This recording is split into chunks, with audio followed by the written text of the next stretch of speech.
मोगड़ी। अरे बचपन में बात करने वाले बहुत मिलेंगे, जवानी में भी बहुत मिलेंगे, अधेड़ी में कमाई करोगे उस समय भी बहुत मिलेंगे। बात करने वाले नहीं मिलेंगे तो बुढ़ापे में नहीं मिलेंगे, बस इसके बाद में बात करने वाला कोई नहीं मिलता, आखिरी तक नहीं मिलता, फिर तो वही मिलता। वो भी बहुत अच्छी बात करता है, ईमानदारी की बात है। कभी एकांत में शंकर जी से बैठ के बात करना, बहुत अच्छी बात करेंगे, पूछेंगे आपसे क्या हाल चाल। आखिरी में भी आप शमशान की बात तो जाने, तो मंदिर में एकांत में बैठ जाओ कभी मौका मिले तो अकेले, और बैठकर एक बार बात तो करो उस देव अधिदेव महादेव से, उस शंकर से दिल की बात करो। हम यहां गौशाला पर आते हैं, एकांत में आनंद लेते लेते भगवान शंकर से पूछ लेते। कभी कभी ये चैनल वाले भी सोचते होंगे अंदर इधर शिव गुफा में चले गए, गौशाला में ये मन चित्त वृत्ति में बस उससे बात कर ली, थोड़ी देर बैठ गए चित्त आनंद में। क्या हाल चाल है भोलेनाथ, तुम्हारा मकान बन रही है, कोई कमी हो तो बता देना। सारी सूचना देते हैं। सोमानी जी बोले हैं, आए हैं, कथा का आनंद दिला रहे हैं, तुम देख लेना, हो मकान बना रहे। और भी तुमको कुछ चीज चाहिए हो, सोमानी जी यहीं हो, बता देना।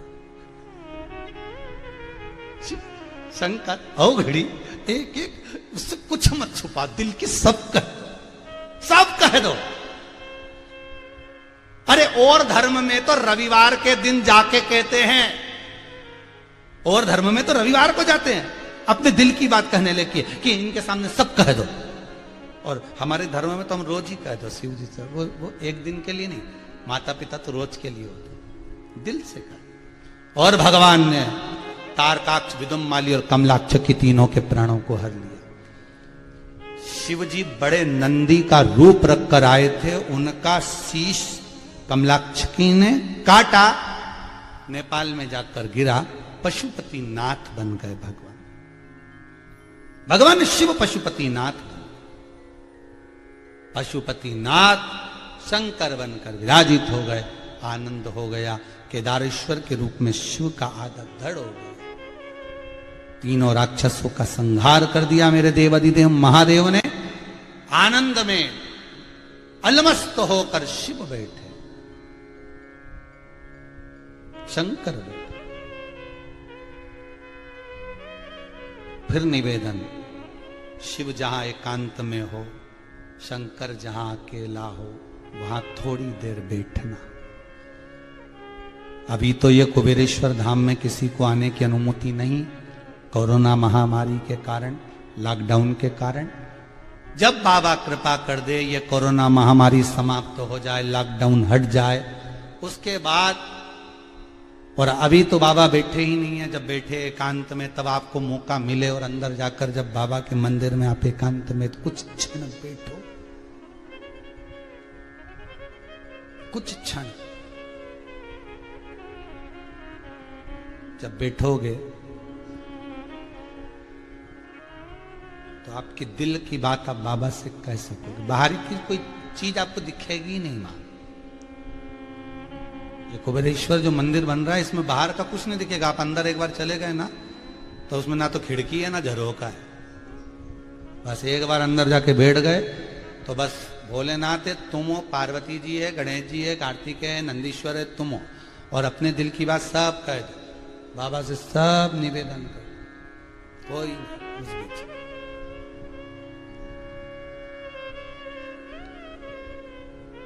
दिल से कहो।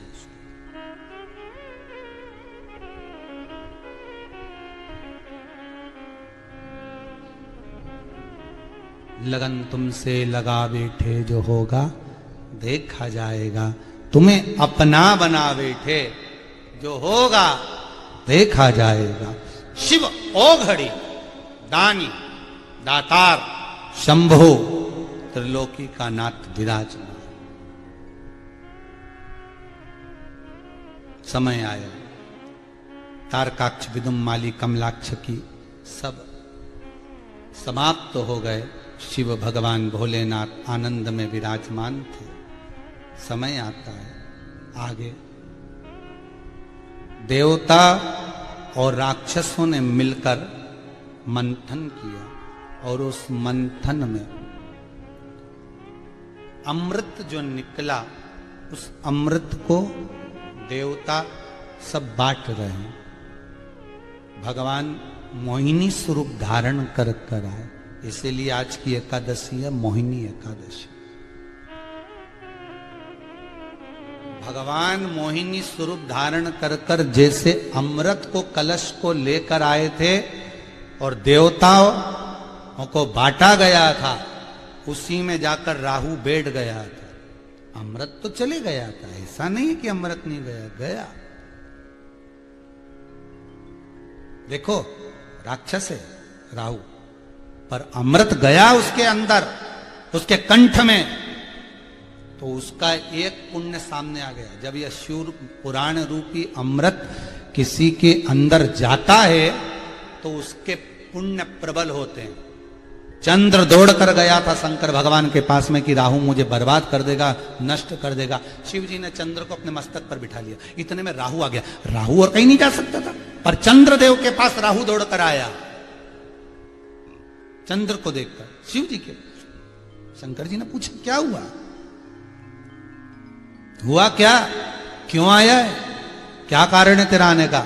शंकर भगवान ने जब पूछा तो राहु कहता है आप चंद्रदेव को अगर मस्तक पर बिठा सकते हो तो मैं राक्षस हूं क्या, मुझे नहीं बिठा सकते। शंकर भगवान वाले क्यों नहीं बिठा सकते, चल बैठ जा ऊपर। शिव जी ने उस राहु को भी अपनी जटा में बिठा लिया। इसलिए शिव महापुराण की कथा कहती है शंकर भगवान पर एक लोटा पानी जब हम चढ़ाते हैं तो 9 ग्रह सारे राहु केतु शुक्र मंगल बुध गुरु शनि सब अनुकूल हो जाते हैं, क्योंकि सारे ग्रह शंकर जी की जटा में भरे। कहीं नहीं जाना अपने को, एक ही पकड़ लो बस शंकर को। सब देवी देवता ने, शनि महाराज ने, राहु महाराज ने, केतु महाराज ने, सारा महाराज। अच्छा ये सारे ग्रह गड़बड़ करते हैं, बस एक ही ग्रह गड़बड़ नहीं करता है ना। तुम देखो कभी सूर्य गड़बड़ कर रहा है, कभी मंगल गड़बड़ कर रहा है, कभी बुध गड़बड़ कर रहा है, कभी शुक्र गड़बड़ कर रहा है, कभी राहु गड़बड़ कर रहा है, कभी केतु गड़बड़ कर रहा है, कभी शनि गड़बड़ कर रहा है। बस एक ही गड़बड़ नहीं करे, गुरु। जो गुरु ग्रह होता है वो कभी गड़बड़ नहीं करता, एकदम शांत।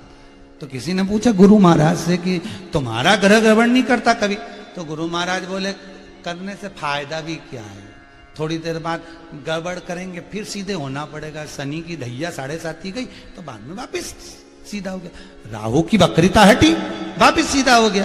केतु की गड़बड़ हुई, फिर वापस सीधा हो गया। ये सारे ग्रह कभी ना कभी तो ठीक होते हैं ना। आज कोरोना महामारी चल रही है, आज व्यापार लोगों का पिट गया, पर इतना 2 साल अगर लोगों का व्यापार पिटा है तो भगवान कुछ सोचा ही होगा ना अच्छा। इसके बाद हो सकता है ऐसा अंबारियां खोल दे कि तुमसे बटोरा ना जाए, ये तो उसके। इसलिए शांति, गुरु जो ग्रह है बिल्कुल शांत ग्रह, शांति बना के रखो, आराम से बैठो। जब गुरु प्रबल होता है तो घर में अच्छे काम हो जाते हैं। जब गुरु थोड़ा सा मन उदास करके बैठ जाता है तो घर में थोड़े काम अर्चन, लड़के की शादी नहीं हो रही, लड़की का ब्याह नहीं हो रहा, मकान नहीं बन रहा, समझ लो थोड़ा सा गुरु का मुख उतर गया। इसलिए गुरु महाराज बड़े अलम। तो किसी ने पूछा गुरुदेव गुरु ग्रह बड़ा प्रबल ग्रह, परंतु ये चुप रहे। गुरु ग्रह बोलता है कि अपन तो चुप रहने में फायदा, दादा अपने को ज्यादा लफड़ा पसंद, शांति रखो। इसलिए गुरु जी के पास जब भी जाओगे ना तो एक ही बात के ठीक है जो हो रहा है ना होन दो, आग लगे बस्ती में अपन रहो मस्ती में, क्या किसको रोइए, चादर तान के सोइए, अलमस्त क्या माथा पच्ची करो।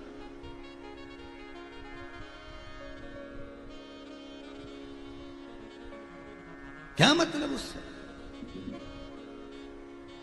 शांति बस। अब राहु बैठ गया, शिव जी राहु को भी अपनी जटा में बिठाए, शंकर राहु को भी अपनी जटा में बिठाए। ऐसा नहीं कि देवता अगर शिव जी की आराधना कर रहे हैं तो राक्षस भी शिव की आराधना कर, राक्षस।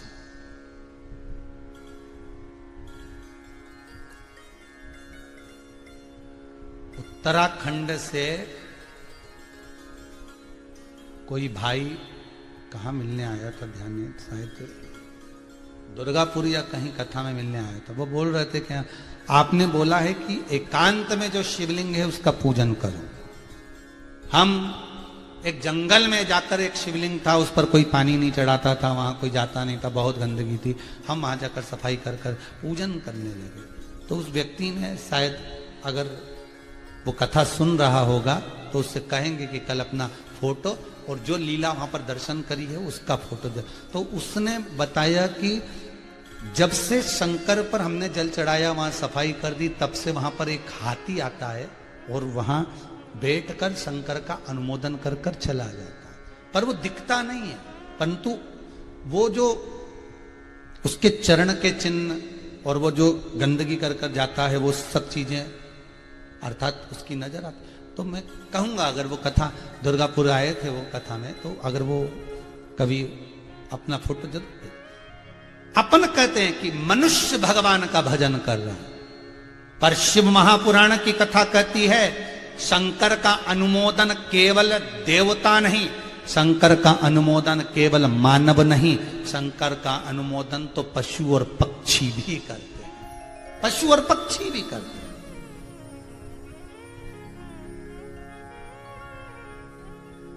शिव का अनुमोदन पशु और पक्षी भी कर रहे हैं, वो भी मस्ती में, शिव मस्ती में डूबे। तो ये मोहिनी जो अवतार लिया, देवताओं को बांटा अमृत, राक्षसों को। समुद्र का जो जल निकला था, जो फेन था समुद्र का, जब कलश निकला था, ऊपर ऊपर जो समुद्र का फेन उस अमृत के कलश में भरा गया था, वो इन राक्षसों को पिला दिया। देवताओं को अमृत, राहु ने भी पी लिया। उसकी बुद्धि, राहु ने जैसे ही अमृत पिया, थोड़ी सी बुद्धि सबरी और शंकर जी की जटा में जाकर बैठ गया। शिव महापुराण की कथा कहती है, एक बार भी अगर आप शंकर की कथा को सुन रहे हो, भगवान का भजन कर रहे हो, शंकर का अनुमोदन कर रहे हो, शिव महापुराण की कथा के रसतत्व में डूबे हुए हो, तो यह पक्का है कि आप शंकर की जटा में जरूर जाकर बैठोगे, अर्थात शिव आपको स्वीकार जरूर करेगा। शंकर स्वीकार कर ले।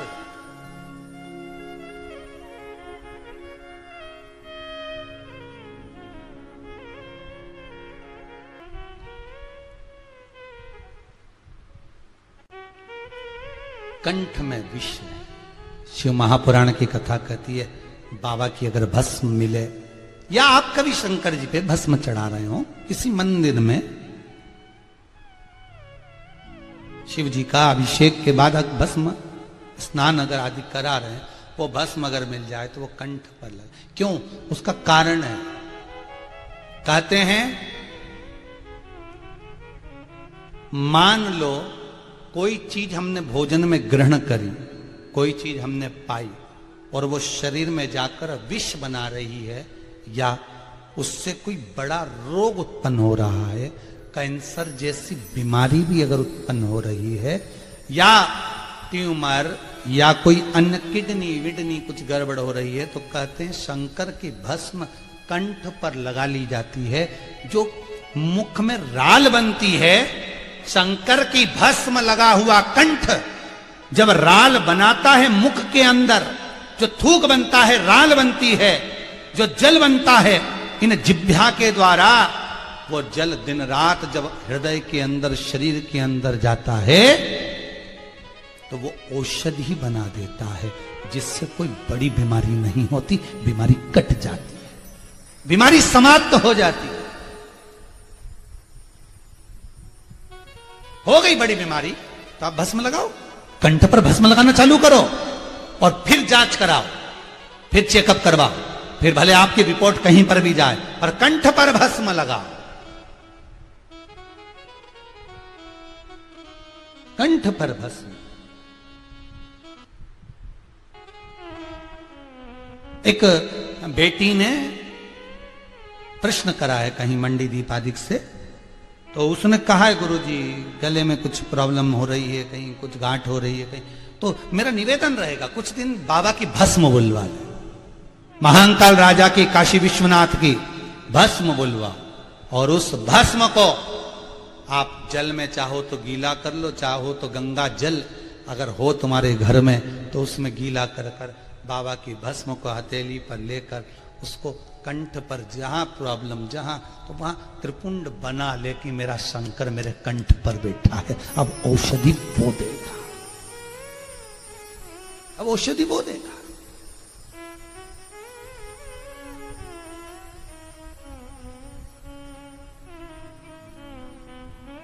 उसके रुद्राक्ष में, उसकी बेलपत्र में, उसके शमी पत्र में, उसके एक एक अंश में औषधियां हैं। औषधि उसके अंश में, एक एक अंश।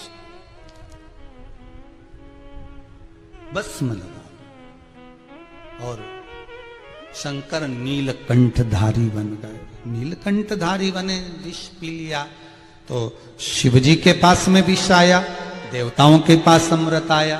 अमृत और विष आने का कारण उसका भी एक प्रभाव है। अमृत देवताओं के हिस्से में आ गया, विष जगत का पिता है शंकर, जगत का बाप है मेरा शिव। और जगत का जो पिता होता है, जगत का जो बाप होता है, घर का जो बड़ा होता है, घर का जो भयो होता है, विष उसी के हिस्से में आता है, ठंडा उसी के हिस्से में आता है। घर की ठंडी रोटी कौन खाती है? घर की मां। उनको मालूम है बहू खाएगी नहीं, अपने पति को देगी नहीं, मैं अपने पति को दूंगी नहीं, रोटी बाद में फेंकी जाएगी, उससे अच्छा है कि ठंडी रोटी मैं ही खा लूं। घर की मां ठंडा वही खाती, ठंडा वही पाती, ठंडा वही पाती। विष उसी के हिस्से में आता। और आन दो, पार्वती जी कहती आप विष पी रहे हो, देवता अमृत पी रहे। आपने एक बार अपने मुख से नहीं कहा कि अमृत मुझे दो। शंकर जी बोले उनको अमृत पी लेने दे, और अमृत पीने के बाद भी अमर नहीं हो पाएंगे।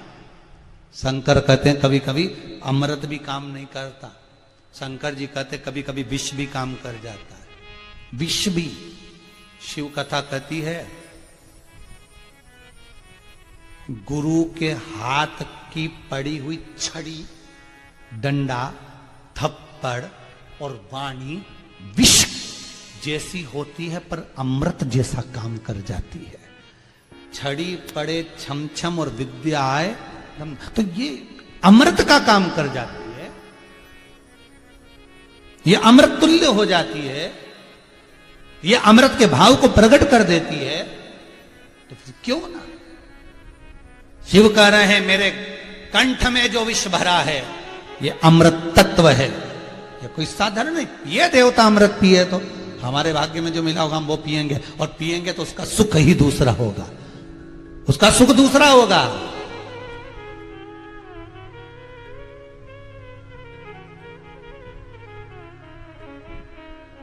भगवान दिया, शंकर ने लिया और नीलकंठधारी कहला गए। औघड़ दानी है वो।